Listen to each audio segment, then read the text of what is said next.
Would you like paper or plastic? Would you like your meat wrapped in plastic? Would you like your milk in a bag? It is common to hear these questions almost every single time we check out at the grocery store.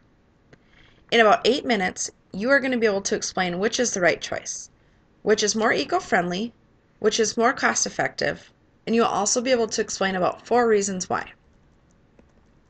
When I go to the grocery store, I tend to choose paper. I use paper bags for recycling.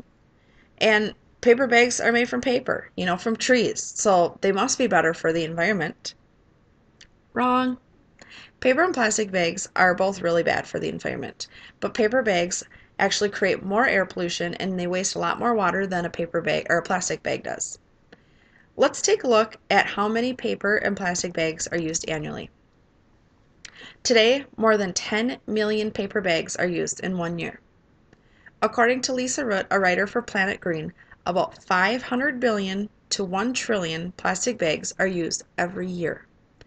To put that into perspective, that is enough plastic to make up the Empire State Building. Twice. That's a lot of bags. But you want to know how they're made. Let's start with paper bags. It is actually quite an extensive process to make a paper bag. First, trees are cut down and then they're left to dry for about 3 years. Once the trees are dried out, the bark is stripped off and they are cut into 1-inch strips. The strips are then cooked under intense heat and pressure to create a pulp. The pulp is then washed, bleached, colored, and then it's turned into craft paper.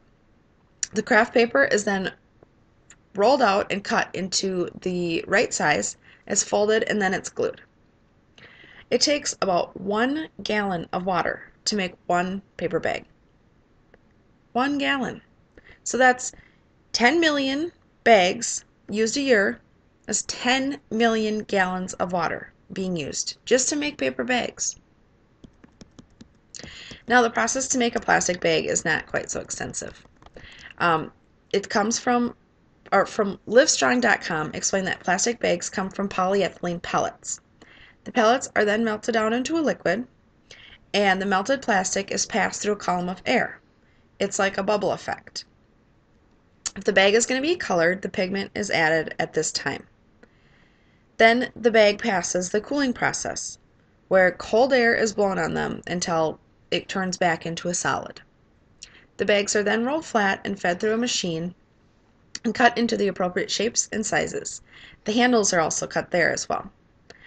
They are then packaged and sent out and ready to start using, mostly once, maybe twice, and then just turned into garbage.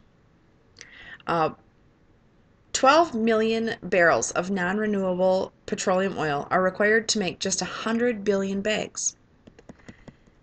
The world uses at least 500 billion bags every year. So that's 60 million barrels of oil.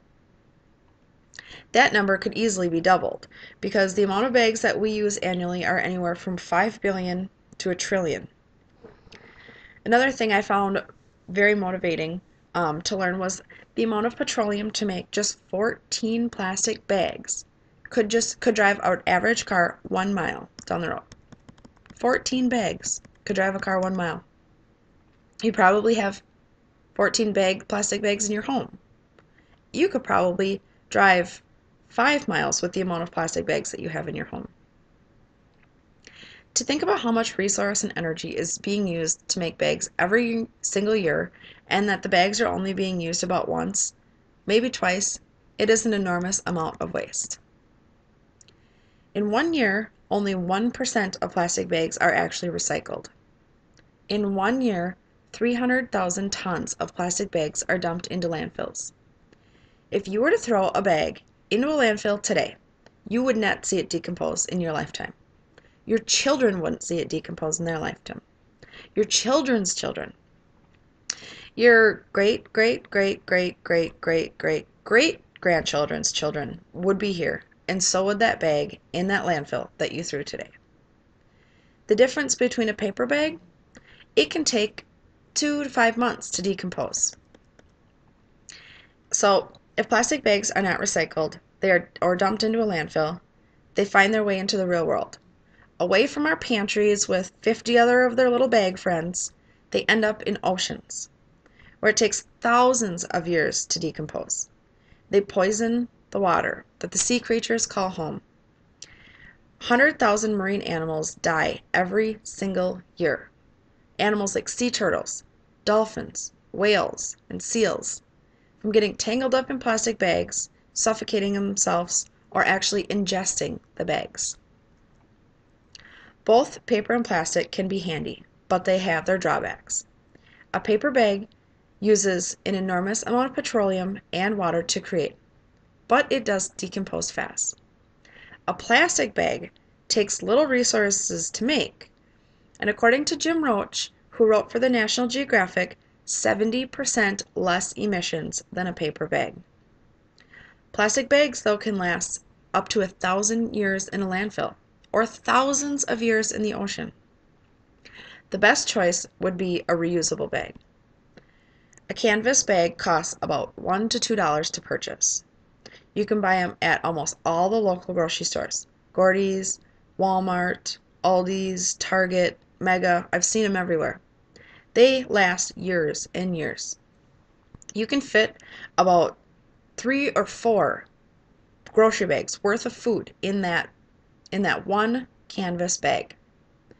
I mean, you can use canvas bags for anything. You can take them to the beach. You can go to the library and pick up your books. You can bring them home, bring Christmas presents home from a Christmas party. You can use them for more than just that one purpose. I mean, you can't put them in your liner for your garbage, but let's see, you can't, pick up dog poop with them, but you can wash them.